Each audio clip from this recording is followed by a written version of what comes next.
நான் ஒன்று அனுப்புகிறேன் அப்படின்னாரு. அப்படி சொல்லிட்டு பாருங்கள், 35 வசனத்தில் ஒரு டைலாக் இருக்கும் பாருங்கள், கையை தட்டி அந்த வசனத்துக்காக.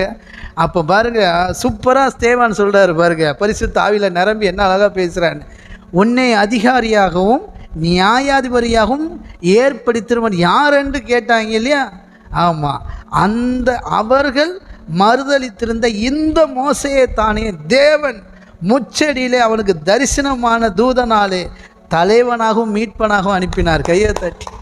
உங்கள் மேலே அழைப்பு இருக்கும்போது, அவருடைய கனமான ஊழியத்தை செய்கிற அழைப்பு இருக்கும்போது, உங்களை யார் சார் என்ன கேட்டுற போகிறான்?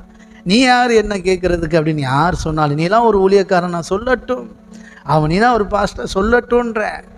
ஒரு நாள் வரும், நாள் ஒன்று வரும், நீங்கள் செய்வதெல்லாம் மண் அல்ல பொன்னென்று விளங்கும். ஆமாம், உன்னை அதிகாரியாகவும் நியாயாதிபதியாகவும் ஏற்படுத்தினோம் யார் என்று சொன்னார்கள் 40 வயசில். இப்போ 80 வயசில் கர்த்தர் சொல்கிறாரு, நான் ஒன்று அனுப்புகிறேன்டா.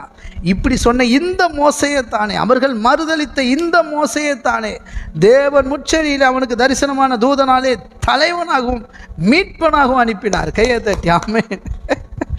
ஆமேன். எவ்வளோ அழகாக இருக்குது பார்த்தீங்களா? ஆமன். கர்த்தர் நல்ல. இவனே அவர்களை அங்கிருந்து அழைத்து வந்து எகிப்து தேசத்திலேயும் சிவந்த சமுத்திரத்திலே 40 வருஷமாய் வனாந்தரத்திலேயும் அற்புதங்களையும் அடையாளங்களையும் செய்தான். கையை தட்டி ஆமேன். இவன் தான் செஞ்சான், இவனை கொண்டு கர்த்தர் செஞ்சார். ஆமேன். அவன் மேலே அந்த அழைப்பு இருந்தது, யாரும் நினைச்சாலும் மாற்ற முடியாது. கர்த்தருடைய அழைப்பு தரிசனமும் உங்கள் வாழ்க்கையில் யாராலையும் மாற்ற முடியாது. அது நிறைவேறி தீரும். அது சரியான சமயத்தில் கர்த்தர் அதை நிறைவேற்றுவார். கர்த்தர் வைராக்கியமாக நிறைவேற்றுவார். ஓகே.